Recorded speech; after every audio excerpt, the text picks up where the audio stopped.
Emengazek, Enyemazek, Emengazek, Enyemazek, Paz Yangananzambi, Paz Yangananzambi.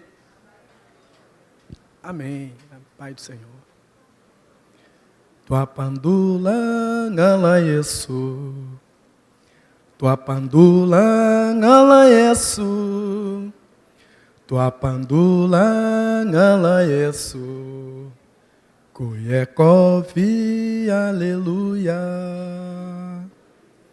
Tua pandula ngala Yesu, tua pandula ngala Yesu, tua pandula ngala Yesu, kuyekovi aleluia.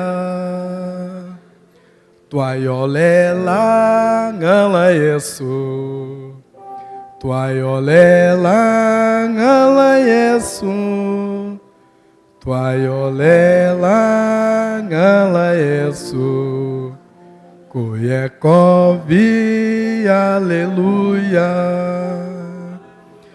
Te louvamos, nosso Deus, te louvamos, nosso Deus, te louvamos, nosso Deus, neste dia, aleluia.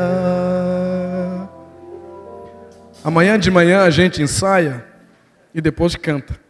Pode ser? Meu nome não é Santareno, meu nome é Candondo. Eu não nasci na cidade, eu nasci numa aldeia, a aldeia de Maquimba Ebo, lá no interior de Angola. Meu nome foi dado por uma missionária chamada Madalena. Essa moça morava em Portugal, ela saiu de Portugal, foi lá em Angola, naquela aldeia, onde ela começou o trabalho missionário. E então, ela me deu o nome de Santareno, porque quem mora em Santarém é Santareno. Mas eu morava na aldeia, não tinha noção do mundo, não tinha ideia do mundo, que o mundo é este que nós temos hoje. Eu saí da aldeia para ir estudar na cidade. Foi muito difícil, muito complicado. Primeira vez que eu vi lâmpada, tinha 11 anos. Primeira vez que eu dormi numa cama com colchão, coberta, eu tinha 11 anos. Primeira vez que eu peguei garfo e faca na mão para cortar comida, eu tinha 11 anos. Mas eu fui para a guerra também. Fui para a guerra de Angola. Os irmãos que estão acompanhando notícias ali pelo mundo afora, sabem que Angola teve guerra. E eu fui para a guerra. Eu fui treinado pelos soviéticos e cubanos. Eu passei na guerra de Angola 4 anos. Uma coisa é você estar no país em guerra. Outra coisa é você fazer guerra. Nós fomos 3.000 pessoas. Voltaram 2 pessoas. Mas eu voltei com uma deficiência. Eu tenho uma deficiência. Eu acionei uma mina com carro. Tenho uma deficiência na perna direita. Eu era inválido, então eu saí de lá. Eu comecei a trabalhar com mutilado de guerra. E um dia encontrei numa lata de lixo o endereço de uma escola daqui do Brasil. E Deus, naquela época, mandou para Angola. As Nações Unidas foram em Angola por causa do acordo de paz. E quem era o chefe da força de paz era o general Pires Ferreira Gomes, que era homem, era cristão, junto com outro grupo de brasileiros que eram cristãos que foram lá em Angola.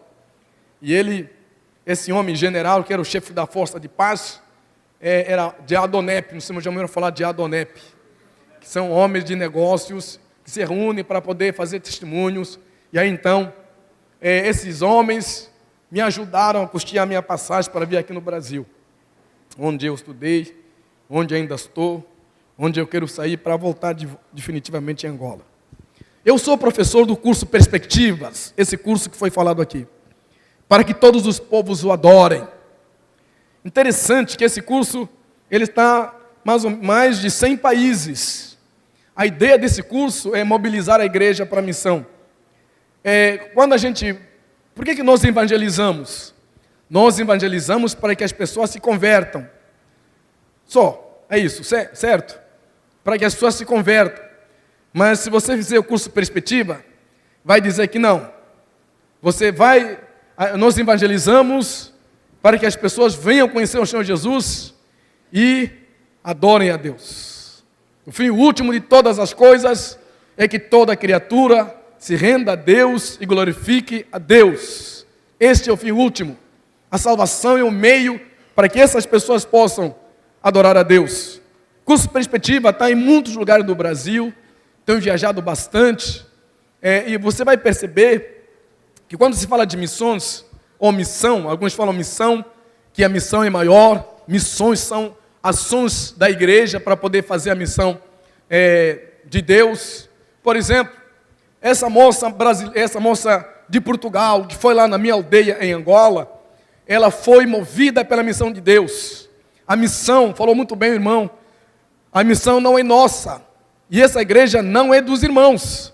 Vocês encontraram essa igreja e vocês vão deixar ela, mas vocês têm que responder uma pergunta: que igreja vocês vão deixar? Vão deixar ela melhor que encontraram ou pior que a encontraram? Vai depender do que vocês estão fazendo agora. Se o que estão a fazer para a glória de Deus ou para a glória de vocês mesmos. Se for para a glória de vocês mesmos, então vai ser pior. Vão deixar uma igreja pior. Mas se for para a glória de Deus, tenho certeza que daqui a pouco vão quebrar essa casa aqui e fazer outra. Por quê? Porque não é vocês que estão interessados, é Deus que está interessado. Então, curso Perspectiva é para que você tenha uma visão missionária, onde só entender que a missão é de Deus. Como igreja, a gente é convidado a fazer parte dessa missão. Você vai ter várias lições com professores diferentes e pessoas que estão comprometidas com missão, estão fazendo. Não é gente que fez do seminário, fez o curso teológico e fala de missão. É pessoas que vão estar, cada um na sua área, onde ele é especialista, vão estar falando sobre missão. Irmã, cadê a minha água? Está aqui, obrigado. Achei a água, muito obrigado. Irmãos, como eu estou gripado, vou beber bastante água. Às vezes vai dar uma crise de tosse. Eu fiquei com uma decisão. Eu ligo para o irmão e falo assim: olha, não vou a Angra dos Reis e ele arranja uma outra pessoa, ou eu vou assim mesmo? Minha esposa falou assim: olha, toma um monte de medicação e vai. Então eu vim. Só que vou tomar bastante água. Então, se você tem interesse em ser usado por Deus, você vai entender que cada um de nós foi chamado por Deus. Uns vão ser missionários, mas uns vão ser lá na cozinha onde você trabalha, lá no seu trabalho como engenheiro, porque todos fomos chamados para servir a Deus. Quem é engenheiro, você não está exercendo a sua profissão para ganhar o seu dinheiro, é para a glória de Deus. Você vai chegar cedo no seu trabalho, vai fazer bem o seu trabalho, vai sair no horário, porque você quer que Deus seja glorificado pelo seu trabalho. E se você é policial, vai fazer a mesma coisa. E se é cozinheiro, vai fazer a mesma coisa. Você vai limpar a casa de alguém, vai fazer a mesma coisa. É que no fim último, Deus tem que ser glorificado. Os irmãos já ouviram falar de Johann Sebastian Bach? Johann Sebastian Bach era um homem que compôs músicas no passado, música clássica. Todas as músicas dele, no final, tinha algumas letras. S.D.G. A Deus, soli deu glória, em latim, quer dizer, a Deus toda a glória. Ele compunha a música dele, ele falava assim: como é que vai ser o final? Como é que vai ser o final? Na hora que o maestro estiver tocando, como é que tem que ser o final? Ele imaginava que o final tem que ser um final onde o maestro entrou na música, onde o músico entrou na música, a plateia entrou na música. Quando o maestro para, todo mundo levanta e bate palma, fala assim: a última nota é para Deus. E ele falou assim: viva assim, e o mundo vai conhecer que Deus existe através da sua vida. Faça perspectiva, vai ser muito legal para vocês. Eu sei que tem mais gente que vai estar falando do curso Perspectiva. O irmão pediu para eu falar da minha história de vida, para eu pregar, e falei: o que eu vou fazer? Eu tenho que pregar. Primeiro a palavra de Deus, depois a palavra dos homens. Irmãos, tem uma palavra do Senhor no livro de Filipenses. Filipenses capítulo 2. Eu não combinei nada com os irmãos que cantaram, que tocaram, mas os cânticos me levam para isso, que também que eu tinha preparado. Filipenses capítulo 2, versículo 5 até o versículo 11.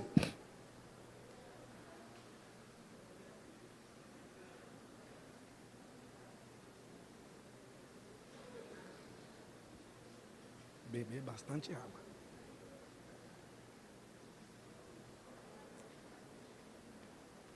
Desculpe, irmão. Não, podia abrir mais assim para remover. Isso, muito obrigado. Filipenses, capítulo 2, versículo 5 até o versículo 11 diz assim: seja a atitude de vocês a mesma de Cristo Jesus, que embora sendo Deus, não considerou que o ser igual a Deus era algo a que devia apegar-se, mas esvaziou-se a si mesmo, vindo a ser servo, tornando-se semelhante aos homens, e sendo encontrado em forma humana, humilhou-se a si mesmo, e foi obediente até a morte, morte de cruz. Por isso Deus exaltou a mais alta posição, e lhe deu um nome que está acima de todo nome, para que ao nome de Jesus se dobre todos os joelhos, nos céus, na terra e debaixo da terra, e toda língua confesse que Jesus Cristo é o Senhor, para a glória de Deus Pai. Senhor, envia a Tua palavra nesta noite. Senhor, eu não quero ter a pretensão de querer ensinar alguma coisa nesta noite. Senhor, ninguém vai entender a palavra de Deus se não for pelo Teu Espírito Santo. Por mais que eu tenha estudado, por mais que eu tenha orado, somente o Teu Espírito abra nossa mente, nosso coração, para compreender a Tua palavra. Por isso eu invoco nesta hora o Teu Espírito Santo, para que venha nesta noite, na minha vida, através da minha vida, em mim também, para abençoar os meus irmãos nesta noite. Fala conosco, Senhor, em nome do Senhor Jesus. Amém. Essa carta de Paulo aos Filipenses foi escrita mais ou menos no mesmo período quando Paulo escreveu a carta a Timóteo. Paulo estava na prisão. Alguns dizem que Paulo foi preso 2 vezes. Mas nesse momento aqui, alguns dizem que Paulo estava então na prisão em Roma. Só que quando escreve essa carta, é no momento que ele escreve a segunda carta de Paulo para Timóteo. Na segunda carta de Paulo a Timóteo, Paulo está se despedindo.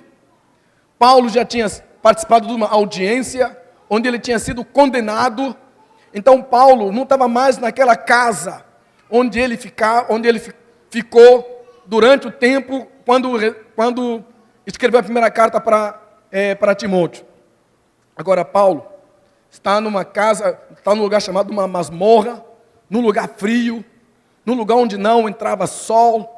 Paulo foi abandonado por muitos dos discípulos de Cristo. Paulo estava só. Mas Paulo estava falando para Timóteo. E nessa carta que ele fala para Timóteo, ele orienta Timóteo. E algumas frases se repetem, alguma ênfase se repete na segunda carta de Paulo a Timóteo, quando ele fala assim: prega o Evangelho, sofra pelo Evangelho, lute pelo Evangelho. Quando Paulo diz isso, é alguém que estava na prisão, é alguém que estava esperando já a sua morte, mas ele entende que o Evangelho não pode morrer, o Evangelho tem que ser pregado, tem que ser anunciado, e ele diz: prega o Evangelho, lute pelo Evangelho, sofra pelo Evangelho. Essa carta, ela é contemporânea. Essa carta foi escrita no momento que Paulo escreve essa carta também aos Filipenses. O que faz alguém como Paulo entender que tem que pregar o Evangelho, sofrer pelo Evangelho e lutar pelo Evangelho? Isso só é possível quando a pessoa entendeu quem é Deus, quem é Jesus.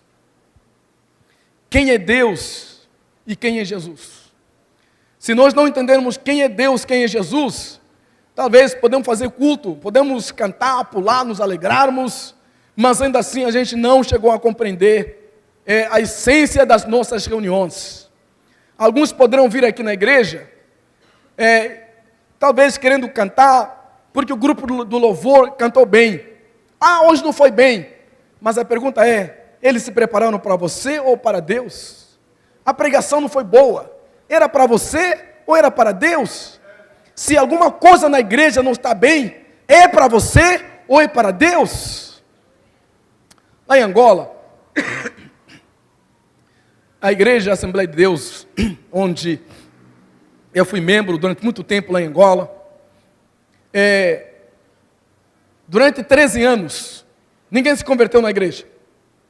Aí vem um outro pastor, e o irmão falava assim, pastor, uma irmã falou assim, pastor, ainda bem que o senhor veio, o senhor é novo aqui na igreja, já vão dar uma dica. Aqui na igreja o povo não ora. O senhor tem que botar o povo todo para orar. Tem que ter um grupo de oração. O pastor falou assim, maravilha. Domingo não falte no culto. Eu vou avisar a todos os irmãos da igreja que vamos ter grupo de oração na igreja. E você vai ser nomeada líder do grupo de oração. Falei assim, pastor, eu estou dando uma orientação para o senhor. Falei assim, não, se você viu, você vai fazer. Eu vou te apoiar, mas você vai liderar. Aí o irmão olhou assim no templo, assim, pastor, o outro pastor, é só pregar, não pintava a igreja. Olha o senhor, olha o pastor, o senhor é novo aqui, a igreja tem que ter uma nova cara, né? Temos que pintar essa igreja. O pastor falou assim, domingo tem alguma coisa, você vai faltar no culto? Não, pastor, então, domingo você não falta. Porque vou avisar os irmãos da igreja que quem quiser ajudar a pintar a igreja, vai te procurar. A ideia foi sua e você vai assumir, você vai fazer. Pastor, eu estou dando uma dica. Tem aquele irmão, tem aquele outro. Não joga para o outro. Se você viu, assuma. Em vez de murmurar, você vai fazer o quê? Vai assumir. Sabe por quê? Todos nós viemos aqui na igreja com o único foco: glorificar e adorar a Deus. Então, se a tua visão de Deus mudar, tua visão de Jesus mudar, você não vai ver para você mesmo, você vai viver para a glória de Deus. E é isso que eu quero falar nessa noite. Não há missão sem estar sujeito a Jesus como Senhor. Não há missão sem estar sujeito a Jesus como Senhor. Alguns dizem que quando Paulo escreve essa carta, na verdade, do versículo 5 ao versículo 11, era um cântico, como nós cantamos hoje. Vários cânticos, como os irmãos cantaram aqui. Nos dirigiram no louvor. Era um cântico que a igreja primitiva fazia. Mas outros dizem que talvez já existia esse cântico.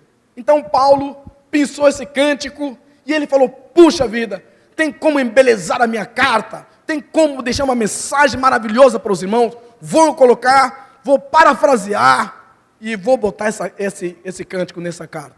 E assim Paulo fez. Esses versículos 5 ao 11, você pode ler a Bíblia toda, pode ter Gênesis, Apocalipse, você vai ler, mas esse capítulo, esses versículos, seria um âmago de tudo aquilo que a gente fala sobre a cristologia, sobre a pessoa de Cristo. O texto tem alguns movimentos, ele vai dizer que é um movimento de descida, para depois ter um movimento de exaltação. O texto tem 12 movimentos. Jesus, que sendo Deus, se faz homem. Sendo homem, ele é servo. Sendo servo, ele é obediente, até a morte de cruz. E o versículo 9 dá uma mudança. Por isso, Deus exaltou. Outro movimento, momento de subida. Eu queria dizer primeiro para os irmãos, que ninguém pode falar que Jesus Cristo é Senhor, se não for pelo Espírito Santo de Deus. Isso está no livro de 1 Coríntios, capítulo 12. Paulo vai dizer que ninguém pode dizer que Jesus Cristo é Senhor, se não for pelo Espírito de Deus. Alguns de nós podemos falar Jesus como Senhor. Essa palavra já foi banalizada. Senhor para cá, Senhor para lá, Senhor Miranda, Senhor José, Senhora Antônia. Então essa palavra está banalizada. Senhor Jesus, muita gente fala Senhor Jesus, mas não entendeu o que quer dizer Senhor Jesus. Quando Paulo está dizendo Senhor Jesus, há muitas implicações nesse texto. Tem muita coisa que Paulo quer passar aqui nesse texto. Então a primeira coisa que eu queria dizer aqui é que Paulo diz que Jesus teve um movimento diferente. Tem um lugar onde eu possa colocar que ou eu entrego para o irmão. O irmão está aqui mesmo, está servindo, então vai pegando aí. Eu esboço. O texto diz que Jesus fez um movimento diferente. Um movimento diferente de Adão, um movimento diferente de Satanás. Jesus, sendo Deus se fez homem. Vamos lá, me acompanhe comigo. Eu e você podemos imaginar a pessoa de Jesus como Deus. Antes de Jesus nascer da Maria, ele já era Deus. Ele já existia. Colossenses diz que ele antes de todas as coisas foram criadas por ele e para ele. Jesus não passou a existir depois que nasceu da Maria. Não, Jesus já era Deus. O texto diz lá de João, o verbo, no princípio era o verbo era Deus, e o verbo estava com Deus. Na eternidade, Jesus já era Deus. Sendo Deus, esse Deus infinito, esse Deus que está acima de todas as coisas, esse Deus se limita a uma escala de descida, a uma escala de humilhação. Por que Jesus, sendo Deus, sendo infinito, ele tem que se humilhar? Ele tem que se esvaziar, tem que se tornar igual a nós. Por amor a quem? A nós. Porque era a vontade de Deus. E Jesus se humilha. Talvez você se humilhar diante de alguém, não tem muita diferença. Porque você e essa pessoa estão no mesmo nível. Vocês são homens, vocês são limitados. Vocês passaram a existir e um dia vocês vão morrer. Se eu me tornasse um bicho, uma mosca, uma barata, como alguns falam por aí, que depois na outra vida você vai se tornar, talvez vai encarnar no bichinho, ainda assim está no mesmo nível, no nível dos seres criados. Jesus não foi criado, Jesus é o Criador. Amém?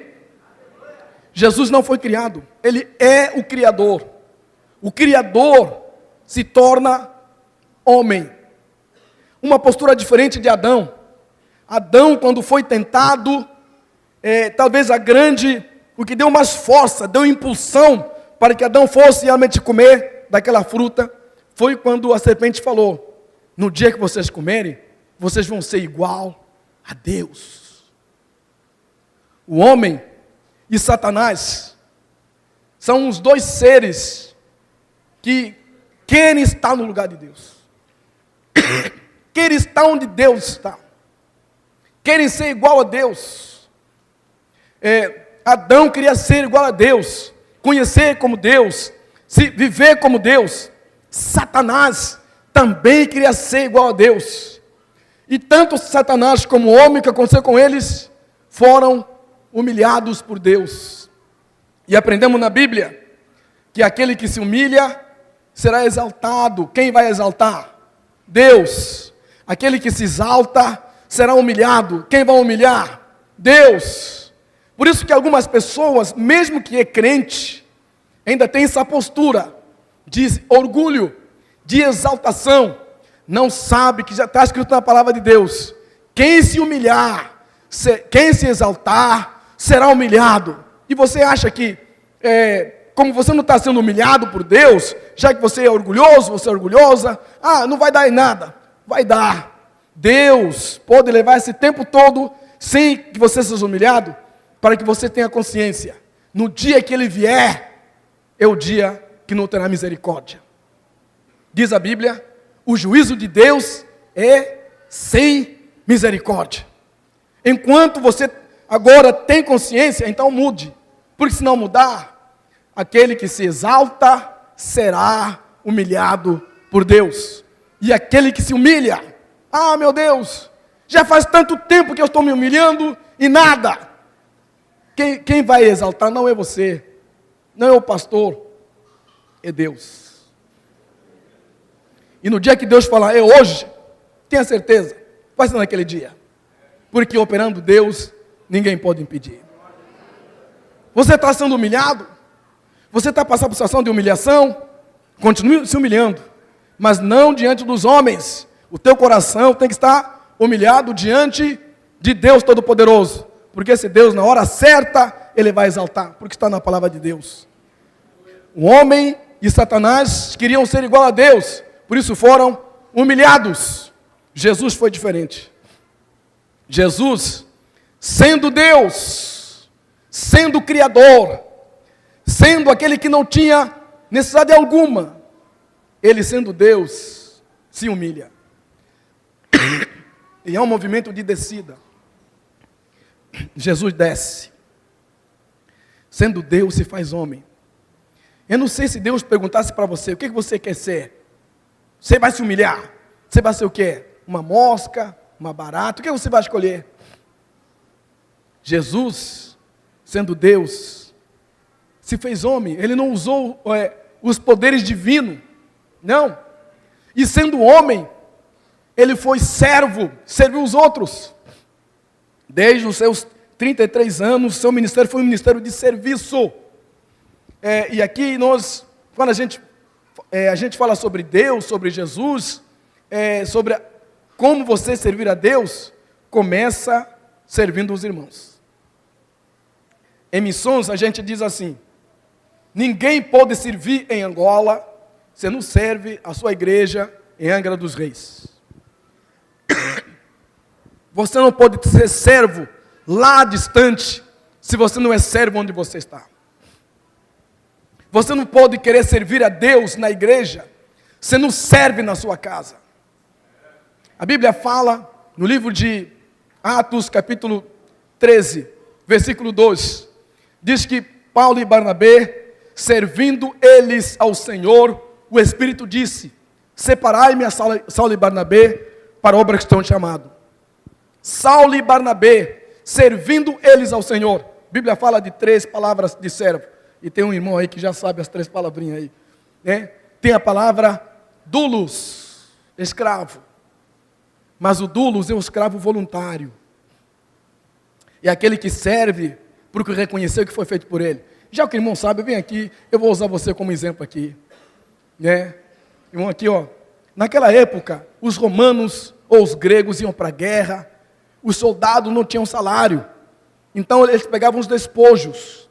Ao entrar numa casa, um soldado falava assim, todos que estão nessa casa são meus escravos, então de agora em diante ele é meu escravo. Vem aqui meu escravo, eu sou soldado romano. Esses homens eram levados para uma cidade bem distante da sua cidade. Lá eram colocados no mercado de escravo para serem vendidos. Para serem vendidos, e as pessoas compravam. Olha assim, ó, esse é bom, esse dá para trabalhar o dia inteiro, isso aí. Né? Só que tinha gente que comprava para levá-lo para casa, para trabalhar para ele. E tinha gente que falava assim, não. Comprava ele e falava assim, está livre, pode ir embora. Só que ele andava, ia. Ele pensava assim, estou longe da minha casa, longe da minha família, longe dos meus amigos, não tem como eu voltar. Se eu ficar sem ninguém para me ajudar, eu vou voltar a ser escravo. Alguém vai me pegar novamente, vou voltar a ser escravo. Só tem um jeito de eu ficar livre aqui. Eu vou voltar para o santareno que me comprou e dizer, eu vou te servir. Agora eu vou te servir, não por obrigação, mas é porque eu reconheço o que você fez por mim. Agora eu te sirvo. Obrigado. Quando Paulo diz, Paulo, servo de Jesus Cristo, estava a usar a expressão doulos. Paulo não servia a Jesus por obrigação, mas reconheceu o que Jesus fez na vida dele. Você não serve aos irmãos na igreja pelo que Deus vai dar a você, mas é pelo que Ele já fez na sua vida, você reconhece. Você não serve as pessoas para buscar reconhecimento, mas ter gratidão no coração pela grande salvação que você recebeu em Cristo Jesus. Você não serve a Deus para que Deus faça algo extraordinário na sua vida. Ele já fez, já salvou você. Essa palavra doulos não é a palavra que é usada ali para servo. Tem a palavra diáconos, ou diaconel. E os irmãos conhecem bem essa palavra, de onde vem a palavra diáconos, aqueles irmãos que servem às mesas. Também não é essa palavra. Ele usa a palavra leitogoi. Leitogoi são aquelas pessoas que são bênção onde eles estão. São aquelas pessoas que com a sua vida, o que fazem, abençoam pessoas próximas. Quem está próximo dessas pessoas será muito abençoado, porque essas pessoas são bênçãos. Não vivem para si mesmo, vivem para a glória de Deus. São aquelas pessoas que não têm tempo ruim. São aquelas pessoas que pediu ajuda, estão ali para ajudar. Não tem dinheiro, mas fala assim, eu estou aqui para fazer. Se envolve dinheiro, está aqui, eu vou dar. Essas pessoas estão despreendidas. São pessoas totalmente disponíveis. É de manhã, é à tarde, é à noite. Pode mandar o que fazer, eu vou, porque eu quero servir ao Jesus. Quando a Bíblia fala que você é abençoado, está se referindo nesse sentido. Você é abençoado para abençoar outras pessoas. Você vai abençoar outros irmãos, porque você tem a bênção de Deus. Mas às vezes não é fácil não. Fala assim, eu não tenho. Não, você não tem. Foi o que Pedro disse. Eu não tenho prata nem ouro, mas o que eu tenho, o que você tem? Você tem o Senhor Jesus. Eu te dou.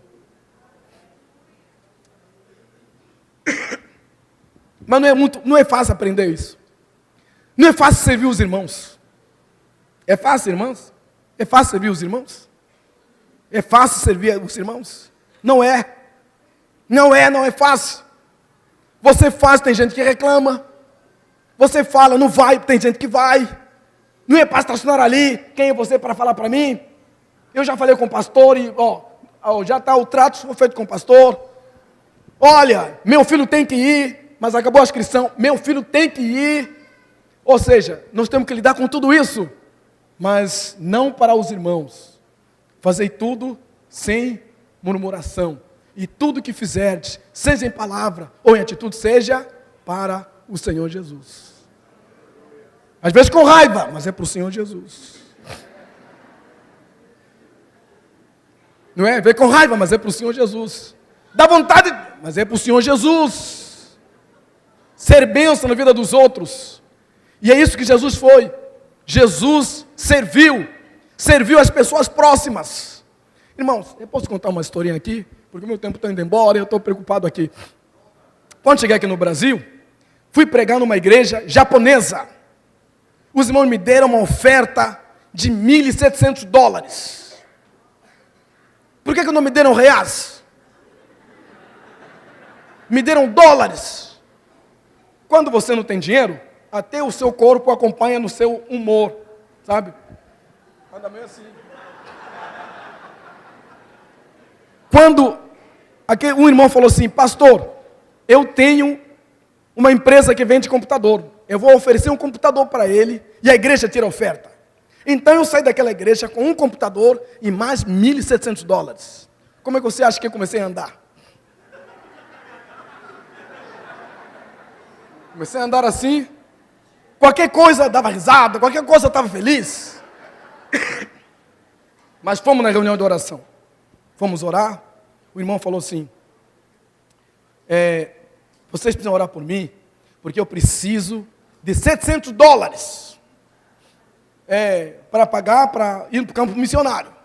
Bem, aí vamos orar? Vamos.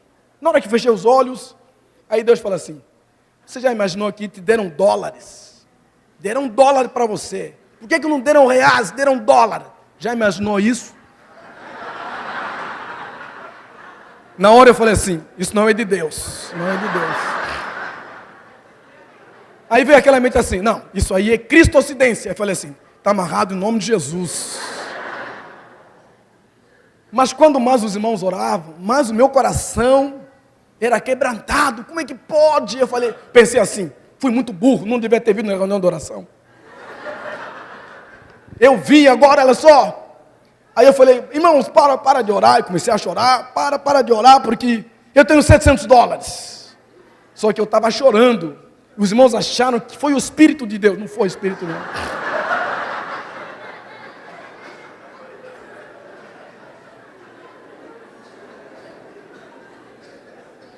Já imaginou quando você faz os teus planos para Deus e Ele fala assim, não, não é assim? Como é que pode? Não vou orar mais, não é de Deus. E eu dei aquele dinheiro, mas Deus trabalhou na minha vida várias vezes, até que eu aprendi, não foi fácil.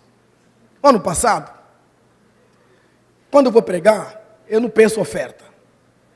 Eu trabalho, dou aulas, eu tenho meu salário, a igreja paga a minha passagem, paga hotel, eu prego e vou embora. Não quero oferta, já tenho sido abençoado. Oferta, vocês abençoam uma outra pessoa. Eu já tenho sido abençoado.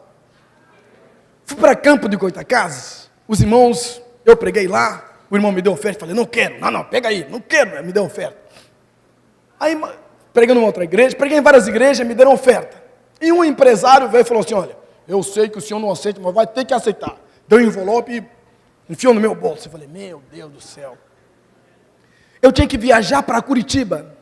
Peguei o ônibus, fui até o Rio de Janeiro, desci da rodoviária, eu tinha que pegar o táxi para me levar no Galeão, em Santos Dumont. Aí um motorista veio, pegou a minha bagagem, foi levando, motorista do táxi, veio o outro e falou assim, olha, não, a corrida é minha. Aí o outro falou, é minha, eu peguei primeiro, fica quieto. Aí os dois ficaram discutindo, eu falei para a moça lá, olha, resolva isso aqui, porque eu tenho horário para chegar no aeroporto. Aí os outros vieram e falaram, olha, o motorista está pegando a mala, falou, não é sua corrida, é dele. Aí deram a corrida para a pessoa, segundo motorista. Estava chovendo, a gente correu, entrou no táxi. Eu estava me limpando, eu vi que ele estava chorando. E eu olhei assim, perguntei, tudo bem com o senhor? Ele dirigiu um pouquinho, sem me responder, depois parou e falou assim, olha, você não me conhece, eu não te conheço. Mas o senhor viu como eu fui humilhado? Meus colegas sempre me humilham. E eu não sei por que Deus faz isso. Ele falou, você não sabe, eu estou numa prova de Deus. Eu sou crente da Assembleia de Deus, você não entende isso. Minha esposa perdeu o emprego, minha filha perdeu o emprego, eu estou trabalhando aqui, uma corrida antes de você, a pessoa vai pagar R$500 e você pagou 50. E eu fico pensando, é porque ontem eu não fui no culto, então Deus está me dando uma prova. E eu com aquele dinheiro no bolso, veio a voz. Sabe por que você recebeu? Eu falei assim, eu já entendi.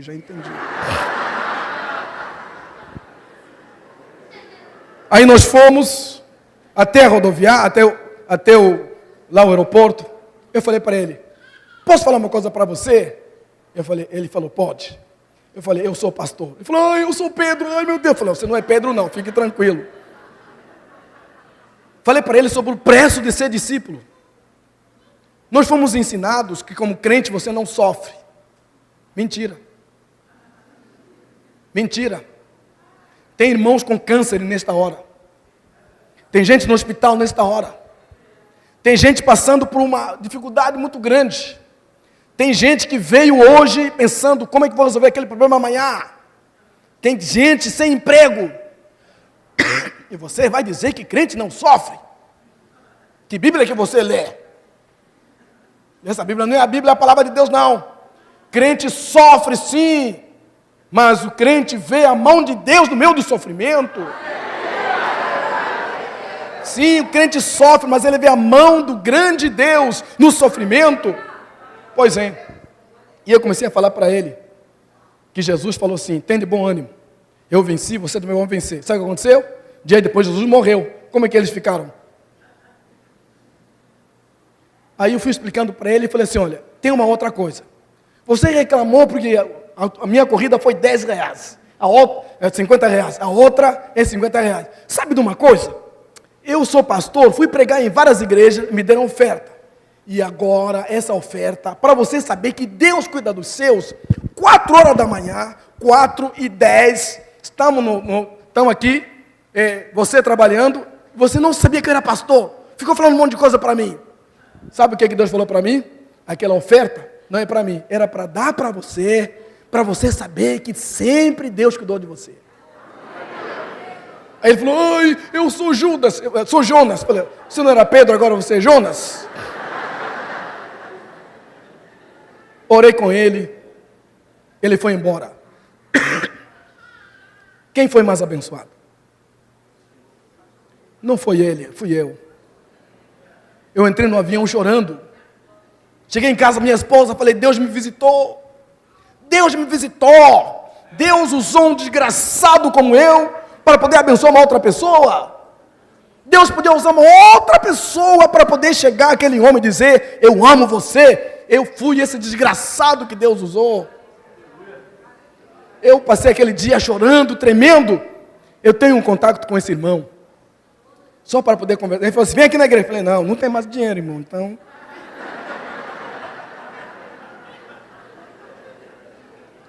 Isso para dizer, irmãos, quando a gente fala de missões é servir. E missões não é ir lá distante. É aqui onde eu estou. É aqui na minha comunidade. É aqui na igreja onde eu estou inserido. É eu ter um coração de servo. Alguém que serve a Deus com o que é e tem. Tudo que eu tenho pertence ao Senhor Jesus. E se você for olhar na Bíblia, irmão, todas as pessoas que Jesus chamou estavam servindo. Alguns estavam no seu trabalho e é lá onde ele os chamou para uma grande obra que Deus tinha para eles. Agora, se você não serve, tem gente que fala assim, eu sirvo a Deus. Você já viu Deus? Viu Deus assim? Oh, Deus está aqui, um copinho de água, como o irmão está fazendo aqui. Senhor Jesus, a voz está rouca, está aqui. Não. Você serve a homens, pessoas. E como igreja, fomos chamados para servir uns aos outros. E enquanto eu sirvo ao Senhor, Deus me chama ali para uma obra específica.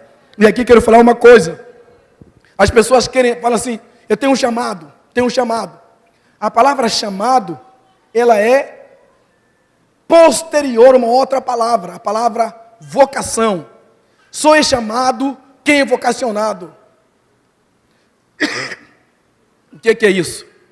Tem pessoas que falam assim, pastor, meu chamado é para ir para Angola. Maravilha. Eu vou te perguntar, o que você faz na tua igreja? Não faço nada. Falou assim, não vá para Angola. Não vá. Fica aqui. Até a hora que Deus vai tocar no seu coração. Eu fui numa igreja, no interior do Paraná, uma igreja grande, 5.000 membros. Culto de missões. Comecei a pregar, o pastor falou assim, faz apelo. Aí eu falei, vou fazer apelo. Apelo de quê?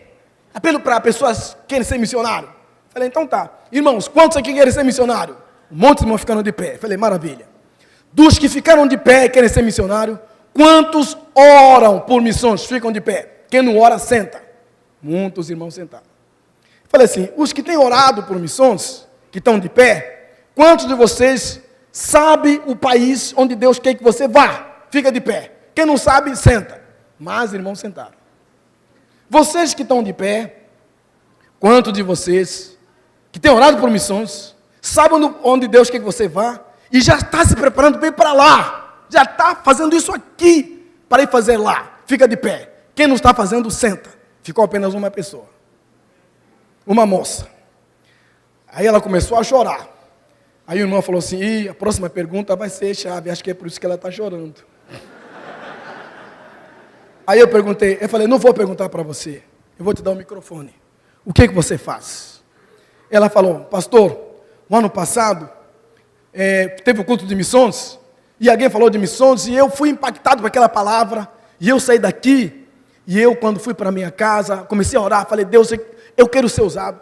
E eu comecei a orar para um país da Índia, e eu comecei a pesquisar aquele país, e eu descobri que naquele país as pessoas têm muito problema de saúde. Então eu me matriculei no curso técnico de enfermagem, terminei o curso técnico de enfermagem semana passada, eu vou para o Senai, que é alguma coisa de missões da Assembleia de Deus, vou ficar lá um tempo, e depois eu vou para o campo missionário. Eu falei, irmãos, todos os irmãos que levantaram têm apenas um desejo, Agora essa vai ser missionária. Sabe por quê? Veja só o que aconteceu no texto. O texto diz assim: haja em vós o mesmo sentimento que teve o Senhor Jesus, certo? O mesmo sentimento. Só que se a gente for ler o texto, aqui tem professora de literatura, língua portuguesa, interpretação de texto, vão me ajudar aqui. O que Jesus fez foi sentimento. Sendo Deus se fez homem, sendo homem foi servo, sendo servo foi obediente, sendo obediente foi até a morte e morte de cruz. Foi sentimento? Me ajudem, foi sentimento? Foram atitudes, foram decisões. Jesus tomou decisões. Algumas versões, como a versão grega, não vai trazer a palavra haja em vós o mesmo sentimento. Diz assim: haja em vós a mesma atitude que teve o Senhor Jesus. Ah, eu amo o irmão fulano. Mentira. Que amor é esse? Sentimento? Não, não é sentimento não. Sacrifício. Amo ele porque Deus amou ele, então eu amo você. Eu tomo a decisão de amar você porque Deus me amou primeiro. Não é porque eu sinto amar. Tem algo no meu coração que me... Não, não é isso. Não. Deus amou o mundo que deu seu filho. Deus amou e deu seu filho. 1 João 3,16. 1 João 3,16. Nisto conhecemos o amor que Cristo deu a sua vida por nós. Vírgula. Por isso também devemos dar a nossa vida pelos nossos irmãos. Então o amor bíblico não é sentir, é tomar decisão pela palavra de Deus. Deus falou isso, eu vou fazer isso. Eu não vou conseguir, não sei como fazer. Ele diz: vinde a mim, todos vós estáis cansados e sobrecarregados. Falou o quê? Tomar sobre vós o meu jugo, aprendei de mim. Não tem aqueles animais que são subjugados para poder arar a terra? Então, tem um que é adestrado, outro que não é adestrado. E eles colocam um jugo, ou então a canga, não é isso? Então, mas é para quê? Esse jugo e a canga é para que esse animal, que não está acostumado com a canga, aprenda com o quê? Com o outro que já está acostumado com a canga. Por isso Jesus falou: aprendei de mim. Você não vai aprender do pastor, não vai aprender dos irmãos, vai olhar para Jesus como autor e consumador da sua fé. Sendo Deus se fez homem, sendo homem foi servo, sendo servo foi obediente até a morte e morte de cruz. O maior exemplo a ser seguido é do Senhor Jesus.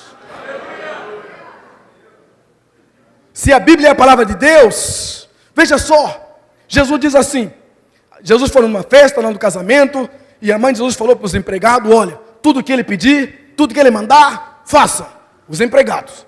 Aí uma hora acabou o vinho, Jesus ouviu: acabou o vinho. Jesus fala para os homens: onde é que tiram o vinho? E eles falam: é aqui. Todos nós sabemos que vinho não vem da água, vem de quê? Da uva. Pisoteado, fermentado, depois sai o vinho. Jesus fala assim: põe água. Não falou põe vinho, põe água. Se você for ler o texto bíblico, depois que encheram de água, tornou-se vinho? Tornou-se vinho? Não. Não é isso que a Bíblia fala. Encheram de água e ele disse: pegue um pouco e dê ao dono da festa. Era água. Exigia fé, exigia obediência, exigia acreditar. A Maria disse: tudo que ele mandar fazer, façam. Se a Maria falou: isso aqui é água, está mandando entregar água para o dono da festa, não sei o que vai acontecer, mas eu vou pegar, entregar ao dono da festa. Enquanto ele vai entregar ao dono da festa, aquela água se transforma em vinho. Milagre não acontece sem obediência. Milagre acontece com obediência. Obediência é a palavra de Deus. Sobre a tua palavra, a palavra de Deus. Ah, meu Deus, mas está difícil servir ao Senhor. Sirva ao Senhor obedecendo a palavra de Deus, que não voltará para ele vazia, mas fará o que apraz ao Senhor. Jesus desceu até a última posição. Qual a posição? De servo. E ele mostrou isso na quinta-feira antes da Páscoa, quando chama os discípulos e lava os pés. Todos os empregados, todos os homens que tinham empregado nas suas casas, tinham um empregado que tinha uma posição maior, outros empregados, posição menor. O pior dos empregados era aquele que lavava os pés das pessoas que iam para a sua casa. Olha só, o retrato que a gente vê de Jesus e Jesus sentado numa mesa, com um discípulo ao redor dele, comendo. Imagine que eles andaram um dia inteiro, aí eles chegaram ali naquela casa, andavam de chinelo, empoeirado, os pés empoeirados de chinelo, tinha que ter alguém na porta para lavar os pés, até porque eles iam comer, e eles iam fazer como? Pegar o pão e cortar o pão. Na porta da casa, tinha que ter um empregado. A linha mais baixa de ser empregado era essa, lavar os pés, não era lavar a louça, não era ficar na mesa olhando, faltando comida, não, era lavar os pés, daqueles que andaram, pés sujos, pés empoeirados. Jesus senta ali, fala assim, põe aqui o teu pé, eu vou lavar. Pedro fala assim, Senhor, isso aí não dá, isso não, se não te lavar, você não tem parte comigo. Quando ele faz isso, a gente fala assim, foi a última posição de Jesus como servo, ainda não é. Quando Jesus morre na cruz, ele carrega sobre si os nossos pecados, carrega sobre si as nossas iniquidades. Ele foi considerado pecado em nosso lugar. O pecado de toda a humanidade estava sobre ele. Que Deus o abandona na cruz. E Jesus grita, meu Deus, por que me abandonaste? Aquele momento de Jesus, sofrimento na cruz, é porque todo o pecado dos homens estava sobre ele. E a morte de Jesus na cruz era a pior das mortes. Por isso é dito que maldito aquele que foi pendurado no madeiro. E Jesus faz o quê? Ele morre. Morre como última consequência de quem desce. Sendo Deus, faz homem. Sendo homem, torna-se servo. Sendo servo, ele vai até a última consequência. Ele morre. Torna-se pecado pelo nosso pecado e ele morre. Versículo 9 muda a história. Por isso também Deus o exaltou soberanamente. Adão queria chegar até Deus, queria ser igual a Deus, foi humilhado. Satanás queria chegar até Deus, foi humilhado. Jesus fez o contrário, sendo Deus, obedeceu ao Pai, desceu, por isso foi exaltado à mais alta posição. Jesus recebeu duas coisas. Primeiro, foi exaltado à mais alta posição que a Bíblia chama de à direita do trono de Deus. E o texto que explica melhor isso é o Salmo 24. Quando Jesus é levado ao céu, ele entra no trono de Deus, os anjos cantam, levantai, ó porta, as vossas cabeças. Se entrar uma autoridade aqui agora, todo mundo vai ficar de pé. Quando o juiz entra no tribunal, todos ficam de pé. Só que naquele momento, é o Rei dos Reis, é o Senhor dos Senhores, entrando no trono de Deus Pai, para se assentar à direita do trono de Deus. E os anjos dizem, levantai as portas para que entre o Rei da Glória. Quem é o Rei da Glória? O Senhor forte e poderoso, o Senhor poderoso na guerra. O Senhor poderoso na guerra. Qual guerra? A guerra que ele travou na cruz, a guerra que ele tomou de Satanás, a chave da morte do inferno. Jesus tomou de Satanás todo o poder para acusar o homem do seu pecado. Jesus tomou isso. E por isso Deus o coloca à mais alta posição. E Deus não só fez isso, Ele deu um nome. E há uma ordem universal em cima deste nome. Há uma ordem de Deus. Deus Todo-Poderoso resolveu colocar o Filho dele à sua direita para reinar junto com ele. Mas também lhe dá uma ordem universal para que ao nome de Jesus se dobre todos os joelhos, nos céus, na terra, debaixo da terra, e toda língua confesse que Jesus Cristo é o Senhor. Mas não termina por ali. Para quê? Para a glória de Deus Pai. Sim, Deus cria o universo para a sua glória. Jesus vem, sofre, morre exaltado para a glória de Deus. Você está aqui para a glória de Deus. Estou aqui para a glória de Deus. Você está aí para a glória de Deus. Por isso Paulo fala, se vivemos, Romanos capítulo 14, versículos 6, 7 e 8. Se vivemos, para o Senhor vivemos. Se morremos, para o Senhor morremos. Quer vivamos ou morramos, somos do Senhor. Foi por isso que Ele morreu e ressuscitou, para ser Senhor, tanto dos mortos como também dos vivos. Jesus recebeu duas posições.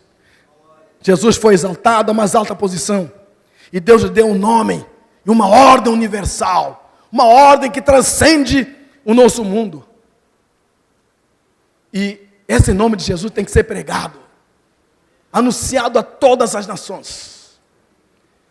Quando a gente fala Jesus como Senhor, a palavra Senhor foi traduzida da palavra Adonai do Velho Testamento. A palavra Adonai do Velho Testamento quer dizer Senhor Deus Todo-Poderoso, mas também quer dizer meu dono. Essa palavra traduzida no grego Novo Testamento, a palavra é Kyrios. Kyrios quer dizer meu amo, quer dizer meu chefe, quer dizer meu dono, quer dizer aquele que me conquistou. E o que eu sou, não sou se não fosse ele. Quer dizer Kyrios. No Império Romano, tinha homens que tinham escravos. Todo dia de manhã, o escravo, quando via o seu senhor, falava assim: meu amo, o que o senhor quer que eu faça hoje? Aí o amo falava: faça isso, isso, o senhor, faça isso, isso, isso, aquilo. Meu chefe, o que você quer que eu faça hoje? Faça isso, isso e aquilo. Por isso o imperador César Augusto se proclamou Deus, Kyrios. Todos os homens do império que tinham escravos eram senhores, mas a palavra Kyrios, o K, era menor. O K maiúsculo era entregue a César. Somente César podia ser chamado de Kyrios. Mas César não ficou por aí. Outra lei. Toda pessoa quando acordasse de manhã falava assim: salve César, salve César, salve César, salve César. O que quer dizer? César é Deus, César é Deus, César é Deus, César é Deus. Toda pessoa com quem se encontrava durante o dia, em vez de falar bom dia, boa tarde, não era isso. Era falar assim: César é Deus, César é Deus. Salve César, salve César. Aí, depois que o evangelho começou a ser pregado, começou um problema. Fala, salve César. O homem respondia: Jesus Cristo é Kyrios. Fala assim: ops, o que você falou? Dá a mão aqui. Salve César. Aí ele respondia: Jesus Cristo é Kyrios. Que história é essa? Quem são essas pessoas que estão dizendo que César não é Kyrios? Mudaram a saudação. A saudação era salve César. Mas agora tem um povo no meio do império que entendeu que César não é Deus, Jesus Cristo é Senhor, é Kyrios. Quem é esse povo? E começaram a procurar muitos desses cristãos e começaram a ser presos. Muitos morreram por causa da pronúncia de Jesus como Kyrios. Eu já estou terminando. Qual é a condição do Novo Testamento para alguém ser salvo? Vocês têm Bíblia no seu computador? Coloque lá a palavra na busca. Coloque lá a palavra Salvador e Senhor. Não vai encontrar. Não vai encontrar em uma parte da Bíblia onde está escrito Jesus como Salvador e Senhor. Porque Ele não salva. Primeiro, tem que ser reconhecido como Kyrios. Agora inverta. Coloca Senhor e Salvador. Você vai encontrar mais de 600 vezes a palavra Senhor e Salvador. Qual é a condição para alguém ser salvo? Romanos capítulo 10, versículo 9 e 10. Se com teu coração você crer, com a tua boca confessar que Jesus é Senhor. O que Pedro pregou no dia do Pentecostes, quando 3.000 pessoas se converteram? Ele falou assim: olha, esse Jesus que vocês crucificaram, Deus o fez Senhor e Rei.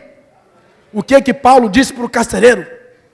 O carcereiro lá em Filipos, Paulo diz assim: crê no Senhor, será salvo tu e a tua casa. Não falou crê no Salvador, crê no Senhor. Que Senhor é esse? Jesus Cristo, que está assentado à direita do trono de Deus Pai, que reina para todo sempre. É esse Jesus a quem eu e você servimos. É por isso que a gente faz missão. A missão e a obediência a esse Senhor. Mas para quê? Qual é o fim último? O fim último está na Bíblia. Para que, versículo 11, e toda língua confesse que Jesus Cristo é Senhor, para a glória de Deus Pai. O fim último, lembra da música de Bach? O fim último é a glória de Deus. E Apocalipse pronunciou isso. Lá no céu um dia vai aparecer povo de tribos, línguas e nações que vão cantar diante do Cordeiro. Queridos, não se pode falar de missão sem nós como igreja estamos obedientes ao Senhor Jesus. Missão é resultado de obediência ao Senhor. Eu podia agora abrir aqui, contar um monte de coisas que aconteceram. Não só na minha vida como missionário, minha trajetória, mas também de homens e mulheres que estão morrendo por causa da sua fé. Por exemplo, conto essa história e termino. Vocês sabem que há um país chamado Sudão, em África, que tem muita gente morrendo. O norte do Sudão é muçulmano. Muçulmanos são árabes. A pele deles não é igual à minha. Eu sou preto. Eles não são. É mais morena. O cabelo é diferente. No sul são negros. O sul do Sudão são cristãos. O norte do Sudão é muçulmano. Um rapaz chamado Mohamed se converteu. Filho de um muçulmano se converteu. O pai dele fez o quê? Mandou ele embora. Foi excomungado. Não pode mais ficar aqui. Ele foi embora. Foi morar no sul, entre os cristãos. Só que os cristãos olharam para ele e falaram assim, não, você é muçulmano, não pode ficar entre nós. Ele falou assim, não, eu sou cristão. Eu falei, não, a sua pele diz que você é árabe. Você não fica com a gente. Tem que sair daqui. Então ele está sem território. Tem muita agência missionária no mundo que soube da história dele. Falaram assim, olha, venha para cá. Venha para o Brasil para trabalhar numa escola teológica que trabalha com muçulmanos. E ele respondeu assim,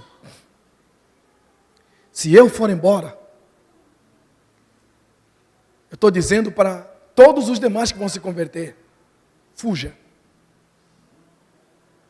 Se aprove a Deus que eu, como filho de muçulmano, eu me converto, e agora sou rejeitado, do meu povo sou rejeitado, e dos cristãos sou rejeitado, eu não posso sair daqui. Eu tenho que ficar aqui, porque é uma grande obra que Deus quer que eu faça aqui onde eu estou. Esse irmão ficou durante um tempo sob o cuidado de um pastor. Sabe o que aconteceu com aquele pastor? Os muçulmanos jogaram ácido na cabeça dele. Não enxerga mais. Ficou cego. E a cara muito feia. E alguém poderá perguntar, por que Deus deixa isso acontecer? Está na Bíblia.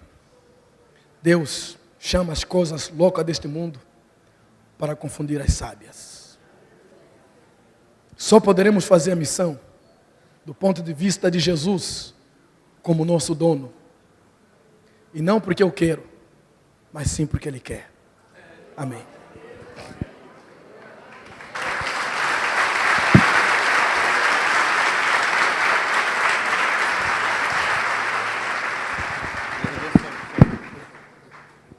Se é para Jesus, pode ser mais forte, amados.